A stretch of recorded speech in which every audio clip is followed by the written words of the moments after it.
in Ephesians 2, verse 8, AMPC. Here. For it is by free grace, come on, free grace, God's unmerited favor, that you are saved, delivered from judgment, and made partakers of Christ's salvation. Through your faith, sabi mo sa katabi mo, your faith, and this salvation is not of ourselves, our own doing. It came not through our own striving, but it is the gift of God. It is the gift of God. Amen. Let us pray. God, we thank you, Lord, for this moment, for this time in you, in your presence, and in your word. Thank you, God, for your word, indeed, that is lamp into our feet and a light unto our path. On our path. God, thank you, Lord, for indeed you are good, you are faithful in our lives. Thank you for the anointing to preach, to share your word, and also anointing to receive. Thank you, God, for a hungry heart. We bless you, we honor you, God. The Holy Spirit, have your way tonight. This I pray in Jesus' name. Amen and amen. Please be seated. Thank you so much. We are on our fourth service. I know last Sunday, who's here on last Sunday? We are with Brother Romil. Amen. He preached about walking in God's promises, accessing it by faith, through faith. Amen. But if you are here and you've attended the first and the second service of that Sunday, of last Sunday, Pastor Ram preached about the grace of God. Amen. Transformed by grace, growing in the grace of God. Amen. How many of you are grateful for the grace of God? Amen. We are all a product. We are all a testament of God's grace. Amen. We will not be here. We will not be alive. We are not insane. We are not in our right mind if not by the grace of God. Amen. It sustains us. Amen. And up until now, the grace of God is working. We are grateful for the grace of God. Amen. This is a, tawag ini, echo ko lang and yung preach ni Pastor Ram. A little bit of Pastor Ram, a little bit of Brother Romel, and a little bit of me. The grace of God is the amazing gift of God. This is from Pastor Ram. Amen. If you are here last Sunday, it is amazing gift of God. That's why it is amazing grace of God. It's amazing that it is a gift, meaning it is free. It is unmerited, it is undeserved, it is unearned, it is free. Amazing gift of God. And that the grace of God is meant to transform us. Amen. It is not meant to be treated like a just information, a transaction, but it is a transformational. Transformed us from the inside out. That's the grace of God. Amen. And I believe this is the core. If you are here last Sunday, this is the core of the core message of the Bible about the grace of God. Yeah. Amen. Pastor Ram mentioned this. The concept and the reality of the grace of God mentioned 160 times in the Bible. Amen.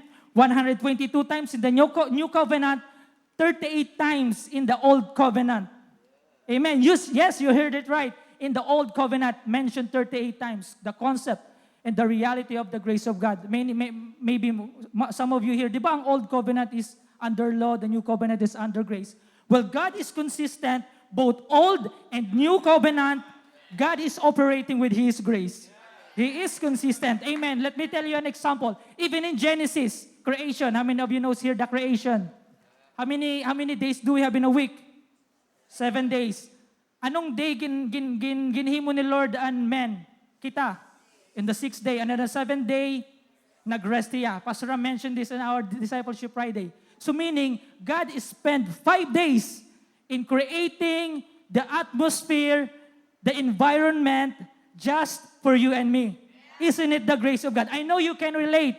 If you remember, you have this, may daka mo bisita ay balay.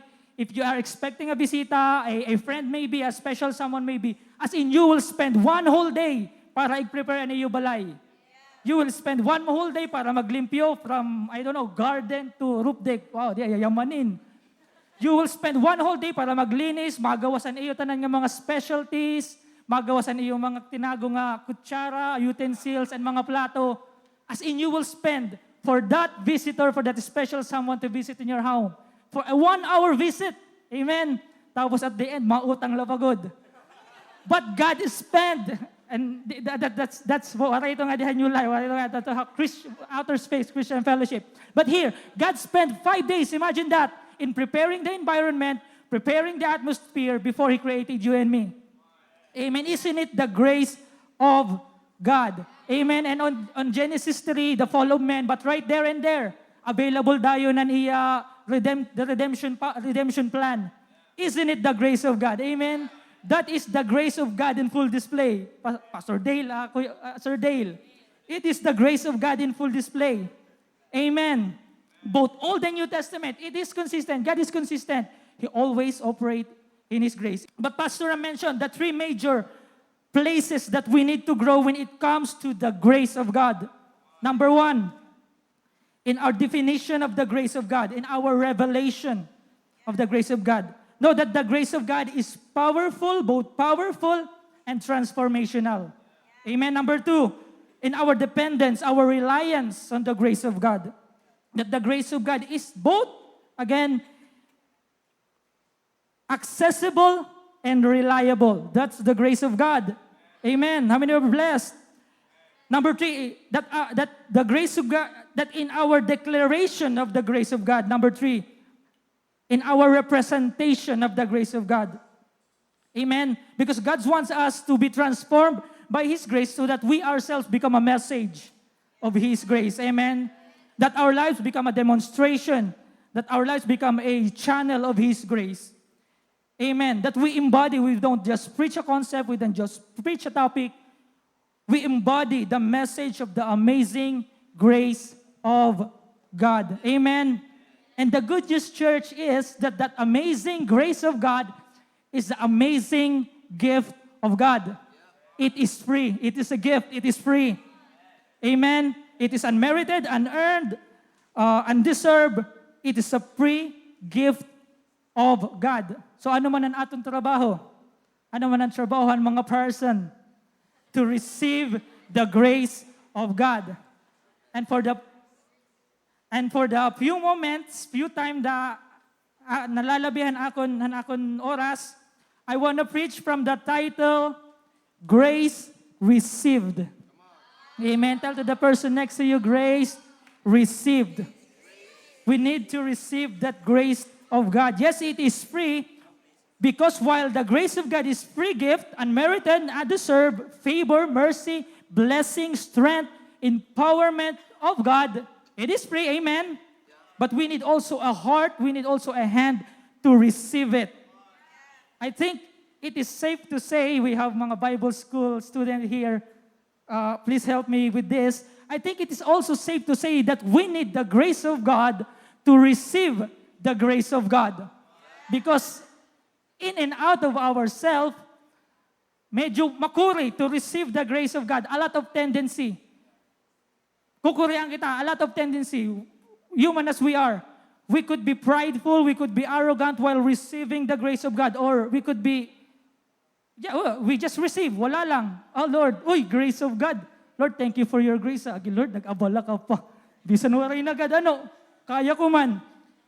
But in reality, we need the grace of God. Amen. And we have this, I have this here, posture to receive the grace of God. Amen. Number 1, actually 4, by 2 na lang for the sake of time. 1, posture to receive the grace of God. Number 1, faith and humility. Yes, faith is the assurance of the things we hope for in Hebrews 11 and the evidence of things not seen. But here, faith is also a place where grace of God flows. Hallelujah. Amen. Faith is the place where the grace of God flows. Amen. Through faith, we receive the grace, the favor as a free, unmerited, unearned, undeserved grace of God. Not a payment. Amen. Not by our own, not a reward, not by our own effort, not because you are good, not because I am good, not because you are behaved, not because I am behaved, but because it's a free gift of God. Amen. Faith is a daily, continuous act of trusting God that He is at work in our lives. Amen. Kanina gimbasa natin ang aton main text. Can we put it on the screen? Ephesians 2 verse 8 in Amplified. For it is by free grace, hallelujah, for it is by free grace God's unmerited favor that you are saved, delivered from the judgment, and made partakers of Christ's salvation through your faith, through your faith. And this salvation is not of yourself, of your own doing. It came not through your own striving, but it is the gift of God. Amen. And another posture that attracts the grace of God is humility. Whenever there is humility, the grace of God is available. Amen. The more we humble ourselves, the more the grace of God was poured into our lives. Amen. In 1 Peter chapter 5, New King James, likewise, you younger people, submit yourselves to your elders. Yes, all of you, be submissive to one another and be clothed with humility. Here, for God resists the proud and gives what? Gives grace to the humble. Amen. Humility. It where also God's grace flows. So faith and humility. And number 2, here. Posture that to receive the grace of God is gratitude and praise. Hallelujah. I believe that gratitude or praise is the most powerful posture that ushers in the grace, the favor, and the peace of God. Hey, amen. How many are grateful here? Grateful for the grace of God. Hallelujah. I believe that gratitude and praise, it is more than our polite response into His goodness, into His presence, into His faithfulness. Because it is easy man good. It is easy to thank God. It is easy to praise Him when blessings and breakthroughs are in front of us. But how about we thank Him in advance, we praise Him in advance for the things that are yet to come into our lives, the prayers that are yet to be answered. Amen. Thanking God in advance, creating an atmosphere for His grace to flow. Thanking God in advance, praising God in advance. Amen. Gratitude and praise. Gratitude recognizes that the God is the source of everything that we have. Every good gift comes from Him. Every good gift comes from above. Amen. And that He provides. He is our provider. It is the grateful heart that recognizes that. Amen. In 1 Thessalonians 5:18. In everything give thanks, for this is the will of God in Christ Jesus for you. Amen. Another posture is a posture of praise. Hallelujah. In Psalms 22, He inhabits, He dwells, He resides in the praises of His people. He resides in the praises of His people. Whenever He is praised, His presence comes down. He shows up, and whenever He shows up, grace shows up. Amen. Whenever He shows up, mercy, amen, shows up. Breakthrough, healing shows up. Amen. Because grace, again, is more than just a concept, more than just a topic. Grace of God is a person, and His name is Jesus. Amen. This is the grace of God in full display. Pastor Kuya Dale, Sir Dale. Hallelujah. So in conclusion, conclusion na. So I want to encourage you, church, that be always on that posture where the grace of God flows. Amen. A posture of faith and humility, posture of gratitude and praise. And this is more than the do's and don't. This is more than a formula. If you do this, you will have this. If you do that, you will have that. This should be our lifestyle. Amen. This should be our walk. We walk in humility. We walk in faith. We lived our life in gratitude and praise. Amen. That's where the grace of God flows. Amen. So church, the grace of God is the amazing grace of God. Amen.